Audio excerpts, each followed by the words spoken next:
Do you believe everything you read on a turkey label? A new PETA investigation exposes the gap between a Humane Raised certification and reality. GAP would be the Global Animal Partnership. At least one turkey farm has used the certification to hide its animal abuse. Don't be duped by a label. What to know when you see GAP's Humane Raised certification. Next on the PETA Podcast.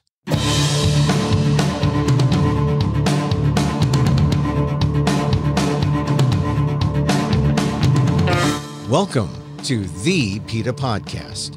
I'm Emil Guillermo, your host for this inside look at animal rights, brought to you by PETA, the largest animal rights organization in the world.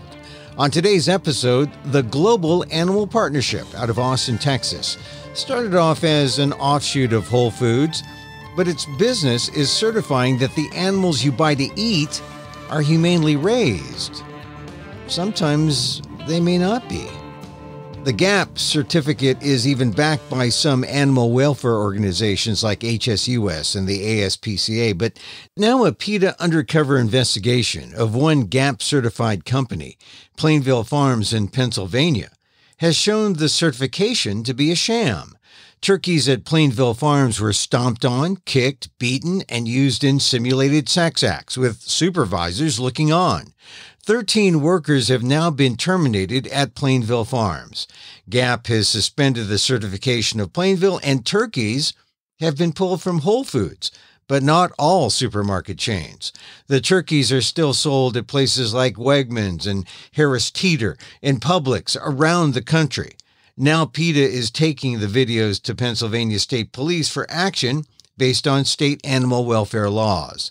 The videos don't even capture the worst of what went on at Plainville Farms, according to Dan Paden, PETA Vice President for Evidence Analysis. I talked to Dan about the investigation and the gap between the Humane Raised certificate and the reality at Plainville Farms. Paden calls GAP's humane certification a marketing scheme that dupes good people. Here's our conversation about GAP, Plainville Farms, and those heinous acts of animal abuse caught on video on the PETA Podcast. Tell me, where exactly is Plainville Farms? You got someone in there and you've exposed it. Where is Plainville Farms? So Plainville is based in New Oxford, Pennsylvania, which is down just south of Harrisburg. And they raise and kill turkeys in that part of the state, in south central Pennsylvania. They also have operations in Maryland. Our investigator worked on a turkey catching crew, which goes into these sheds in the middle of the night and loads birds out of the sheds onto trucks to take them to the slaughterhouse in New Oxford. He worked at a total of 10 different farms that spanned 9 different counties, stretching a several-hour radius in southern and central Pennsylvania. And so the jurisdiction is with the state and the state police. Exactly. So we submitted our evidence to the state police, which of course has the ability to enforce the anti-cruelty statute everywhere in the Commonwealth of Pennsylvania. And given that this was so pervasive and spread across so many hundreds of miles, a state police agency really is the best one to go to here. And people might think, well, you went to the state police, but this is a big operation that you have evidence, and we're going to get to the evidence in a second. Wouldn't the feds be involved or interested in what's going on here? Or at least I'm sure that's what the thought is amongst many people who are watching or listening to this. Or they're saying to themselves, we got to crack down on this. No? Where's the Fed oversight here? There is no Fed oversight here whatsoever. A lot of people do believe that the USDA would have jurisdiction and would be interested in and visiting these farms, and they're not. They're simply not. The Federal Animal Welfare Act, when it defines animal, explicitly exempts, leaves out, omits animals who are raised to be eaten. Also, animals raised to be worn for their so-called fiber are exempt. The USDA's jurisdiction over these turkeys is very limited, and it starts only when the birds who survive months of hell on these farms and hours of transport on an open-sided truck through all weather extremes actually arrive onto the grounds of the slaughterhouse. And even there, these birds are not covered or protected by the Humane Methods of Slaughter Act simply because they don't have 4 feet. Turkeys and chickens, who of course make up something like 98% of all the land animals who are eaten in the US each year, are not required to be rendered insensible or stunned before someone slits their throats, which is the law for pigs, cows, goats, and sheep and 4-footed animals. So the very limited ability for USDA to do anything about this is only at the slaughterhouse. And even then, only the most egregious abuse would get so much as a minimal informal warning from the feds, essentially. And of course, the laws are limited because if they go before the Congress for approval, you have lobbyists going in saying, let's make this, except for animals that are for food, or except for chickens or turkeys, and so it's very narrow, very limited. It's very limited, and I think all of it really is born of a mindset that thankfully is very archaic and outdated, and we've moved past. I mean, those of us who care about animals understand and know that a chicken and a turkey are just as capable of suffering as are a pig and a cow and you and me. But the law hasn't caught up. And as you said, yes, these industries are very powerful. They have billions of dollars, and they wield tremendous influence on Capitol Hill. And so the instances that your investigator uncovered are pretty significant. And it happened over the course of how many days? I mean, tell us about the sample. Tell us about what he found. Yeah. So in a course of 19 days or so, the investigator worked a total of 11 overnight shifts. And so every single night that he worked at every single one of the farms that he went to, he saw this abuse. He saw men kicking on the birds, stomping these birds, picking them up and throwing them by the neck, by the wing. These are, in the case of Tom's, 40-pound plus birds being picked up by one fragile wing or by their head and neck and hurled. He saw a man beating some of these birds with a metal rod. And the men engaged in some sadistic and sexual mimicry with these animals when they were bored, when the truck was slow to pull away or slow to arrive at the farm. Things quickly went very sour for these animals.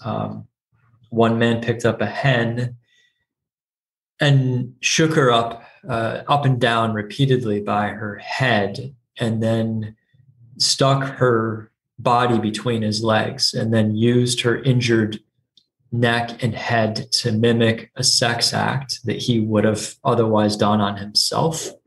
Another man one night drop kicked, actually took a 20-foot running start and launched himself at a group of birds and kicked them on the backside with both of his feet.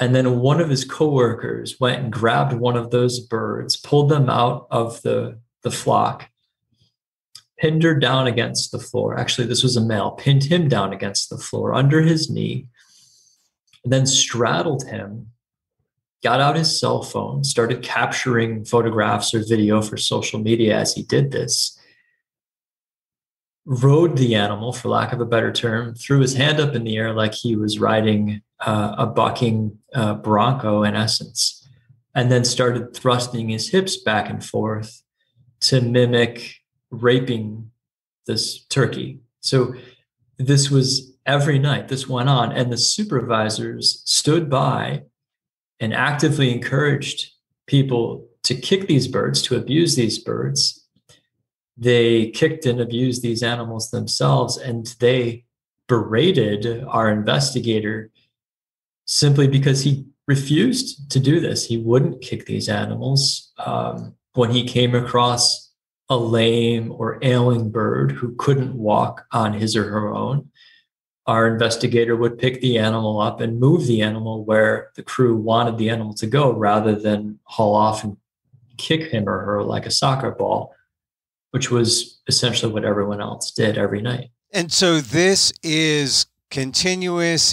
It wasn't an isolated circumstance. It wasn't this happens once in a blue moon. This was almost like a routine thing your investigator saw. It was, yeah. So he worked with a total of 3 different crews. And he saw everyone that he worked with and every supervisor that he worked with aware of or engaging in this kind of conduct. So this was a night after night occurrence.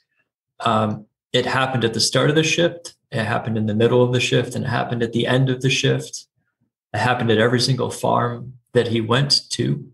And in fact, one night, one of the supervisors commented that the farmer whose shed this crew was going to that night had explicitly requested that this crew come to his farm because, in his own words, the other crew, quote unquote, turned the birds into hamburger before they were even on the trucks. And so the understanding there is that what we recorded on video is actually not even the worst of what these crews do to animals for Plainville Farms. So when you were saying turned to hamburger, meaning essentially beaten the turkeys, and as you said, all the things you described are caught on video. All that's caught on video, and then you have a farmer suggesting essentially that this is the best that the company has to offer, and that there are far worse things happening, that animals are just being pulverized in the sheds and never even make it onto the truck to be slaughtered, but are just being mercilessly killed in horrible ways right there in the sheds. And the only reason why this goes on is because it can, or because there's no oversight. The oversight is the supervisor, and the supervisor is clearly acting as a kind of cheerleader. Yeah, it only goes on because people eat these animals, and it will go on no matter what police do, no matter what Plainville does, no matter what any grocer does. It will go on as long as people eat these animals.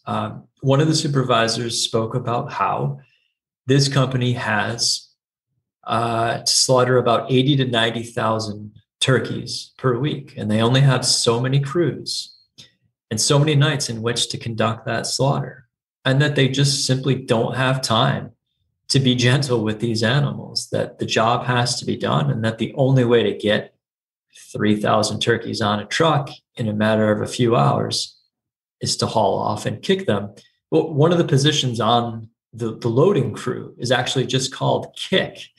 I mean, it's named after the abuse that one is expected to dole out to birds passing by that point in the process of herding them from these massive warehouses into a chute, onto a conveyor belt, and then into the trucks that will take them to their deaths. So people actually think that, well, if we don't do this, we can't get these animals in there in the numbers that we need.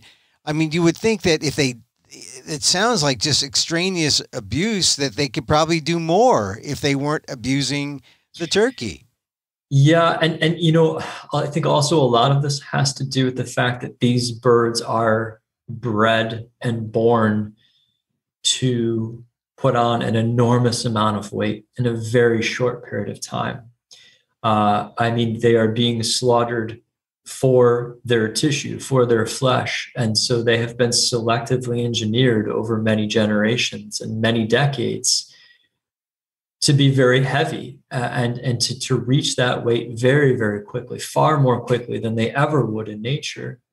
But their skeletal structure and their heart doesn't keep up with that, and their lungs don't keep up with that. So you, by definition, have animals who are prone to being lame and to being immobile and to just sitting down on a floor in a dark shed for 3 or 4 months and simply eating and putting on weight. And then you have 8 or 10 individuals suddenly come in, throw the doors open, and start chasing you around. These animals can't walk in many instances. And rather than pick this animal up and put them into a cage, everyone but our investigator resorted to just booting them over and over and over again to drive them forward. Now, this would be pretty astonishing and would be the headline, but there's more, and that is these are accepted practices and practices that are even given the stamp of approval by a group called GAP. What does GAP stand for? So GAP is something called the Global Animal Partnership. It's a program that was founded by Whole Foods CEO John Mackey.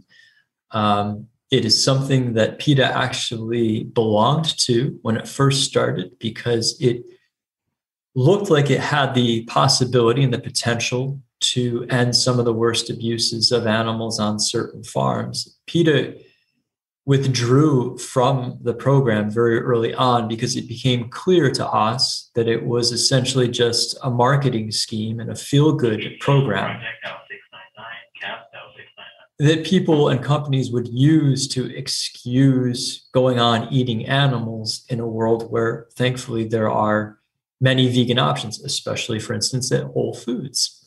So Plainville is certified by this Global Animal Partnership, or GAP, as being quote unquote humane. And Plainville, the labels it puts these animals' flesh under when they go for sale at Wegmans or Harris Teeter or Publix, or up until our case, Whole Foods, say that the birds are quote unquote humanely raised. So not only are these animals having cruelty upon cruelty heaped upon them before they're killed for their flesh, but people out there who still eat animals but think they can do so without supporting cruelty to animals are being duped by these labels that really are designed to deceive them.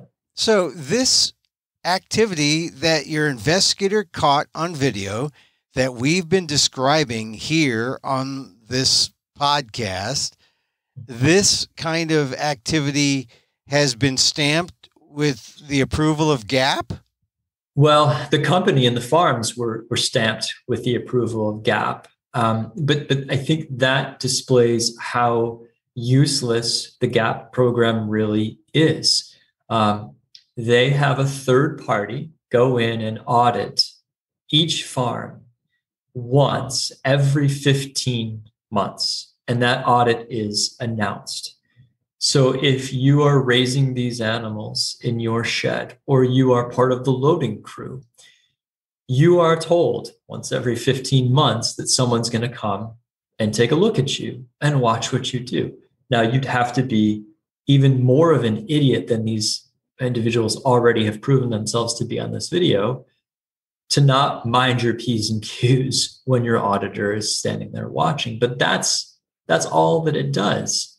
And so there's no way that these audits and that this program could ever spot or uncover or address the suffering that PETA has exposed. And this isn't the first time we've exposed clear violations of the GAP standards at one of its producers. In 2015, we investigated a pig farm also in Pennsylvania that supplied Whole Foods with what it called happy meat, and found the same, found that the standards were being violated every single day. And so now the news comes out that GAP has suspended its certification of Plainville. It dropped the pig producer 6 years ago. But every GAP certified farm that PETA has gone to, and now that's 11 different farms, we've uncovered rampant abuse and cruelty. And so what do these standards and what does this program amount to but, in essence, a pat on the back for a producer, and a way for a company or a grocer to go on selling these animals' flesh and deceiving kind people who don't want to support cruelty to animals. And certainly the farms end up paying Gap something for this service, right? Exactly right. Yeah, yeah. So it's a giant distraction. It's unfortunate. It's deceptive.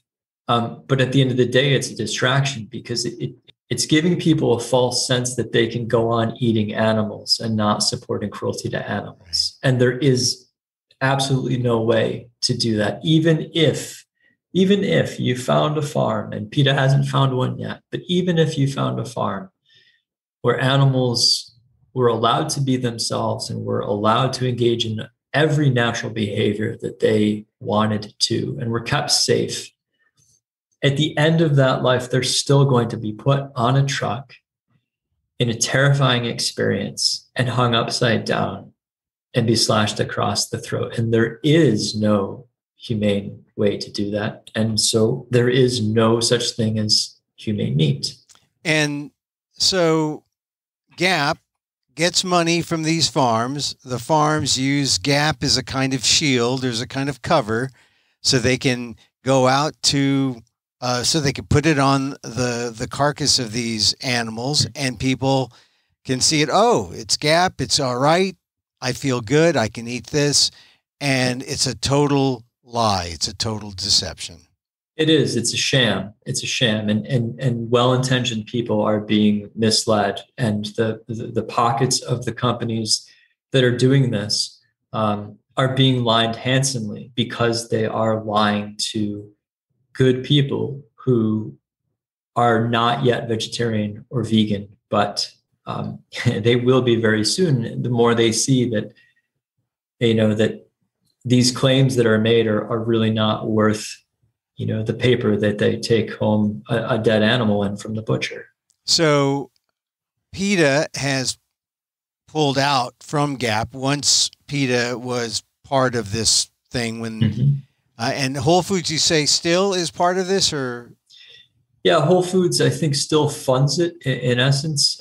Gap is headquartered right in Austin, which is where Whole Foods is also based. And so the relationship there is quite cozy. Absolutely. All right. So Austin, Texas, there they are.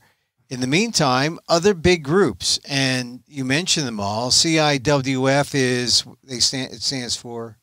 Compassion in World Farming. All right. CIWF, you have the ASPCA, we have HSUS. Those are three big groups that are what do they give the stamp of approval to Gap, or are they more involved?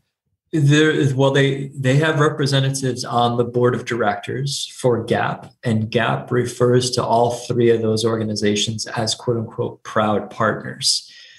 That's disconcerting to say the least, obviously. I think people who care about animals on some level don't want to support egregious cruelty, aren't yet vegetarian or vegan, still eating animals, look at Gap and think, okay, I can go on eating animals and feel slightly less bad about doing it because I'm going to support this label.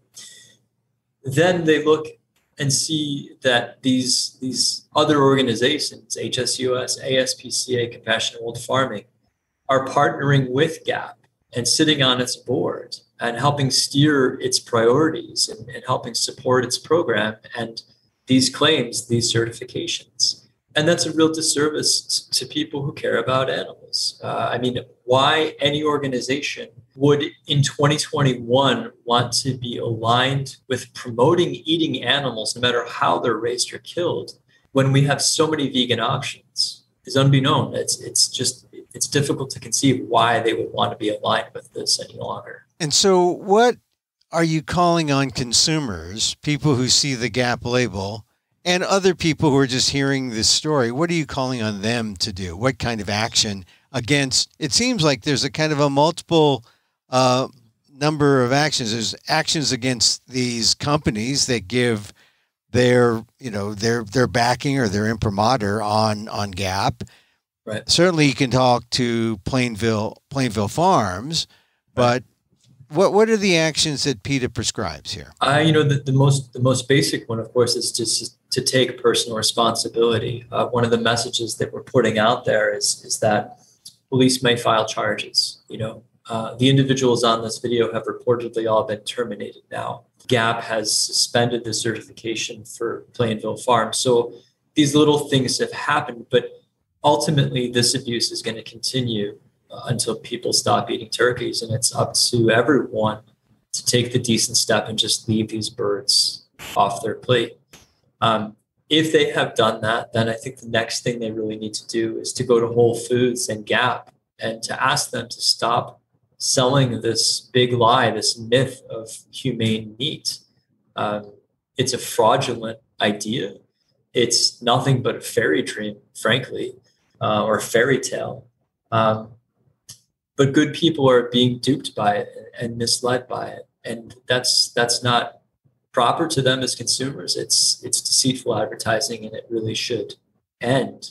And then, going to Plainville and saying, look, it's not simply enough that you've terminated these 13 individuals or whatever the number might be, because you still haven't changed your business practice. You're still going to slaughter 80 to 90,000 of these animals this coming week. The day didn't certainly suddenly get longer than 24 hours, and the week certainly didn't get longer than 7 days. You're still going to kill the same amount of animals in the same amount of time.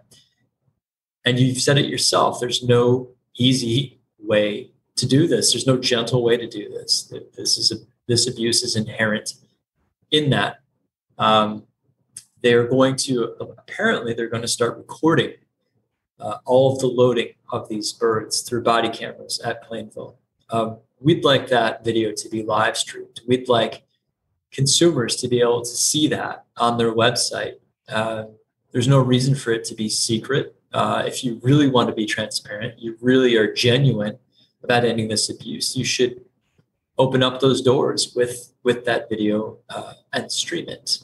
And then what do you say consumers do to the groups that are really enabling GAP and Whole Foods, groups like HSUS, the Humane Society of the United States, the ASPCA, or CIWF? Yeah. Well, what should they do? I guess. Yeah, resign from the board and just, withdraw your names and withdraw the organizations from all support of this program. Those names being affiliated with GAP go a long way in many people's eyes, probably, to believing that it's credible, to believing that somehow it's in the animal's best interest to purchase eggs or flesh or milk from farms like this. And nothing could be further from the truth. And, all three of those organizations recognize they may not promote veganism like PETA does, or to the extent that we do, but they all recognize, the merits of plant-based eating, and that is clearly the most effective way to end abuse of farmed animals. In the meantime, it sounds like the Plainville Farms got wind that this video was out, and they did take some action. And they terminated the employees. They said you pointed out to the body cam, but they still sell a lot of turkeys, and the turkeys are still going to be processed. It's not going to stop. Yeah. So, and it may be slightly less cruel, but who knows? I mean, it's like a cycle. Something will come up again. Yeah, and I mean, they didn't have the worst luck in hiring these 13 individuals who happened to be the most sadistic, twisted ones they could find. And the reality is that when you put individuals in these sheds in the middle of the night and tell them that their job is to do A, B, and C to get these animals onto the trucks, abuse is going to follow. We've seen it time and again with these chicken and turkey catching crews over the years. We exposed abuse like this in 2008 in West Virginia at a company called Abidjan Turkeys. And here we are 13 years later. The only thing that's changed is the company, the state, and the year, but the abuse is the exact same. And then, of course, there's the GAP idea where the shield that these companies have used to try to say, hey, we're good guys. PETA is now exposed that the shield is not very shieldy at all. We can see through it. Exactly right. Yeah, it's flimsy, and I mean, just 1 minute of this footage knocks right through it. Absolutely. So Dan, where can people go to take action? I'm sure PETA's got something set up where they can just click on things and everything goes to the right people. They do. It's very easy. PETA.org/turkeys, and the video is there, and all the action steps are there. All the information is there. Yes. PETA.org/turkeys. And once again, we're coming up to turkey season. Yeah. And, the birds who will be killed for Thanksgiving are already languishing on the farms, unfortunately, right now. They'll probably be slaughtered very soon and put in the freezer and ready to go. So, if you see this video, if you hear even 30 seconds of what's on this video and don't want to watch it yourself, you should know that it's within your power, to move us one step closer to a world without this abuse by just saying this Thanksgiving and everyone that follows, I'm going to opt for tofurkey or some other turkey roast and not a bird. Dan Paden, always a pleasure speaking with you. Thank you for joining the PETA podcast. Thank you, sir. Likewise.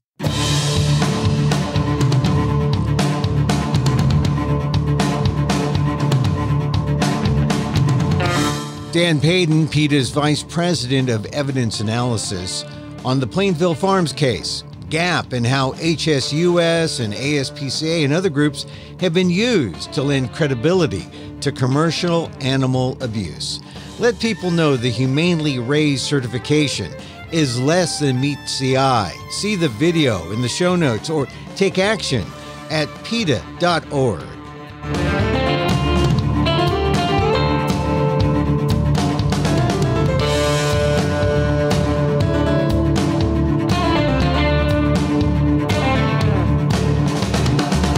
And that's our show for today. Thank you for listening.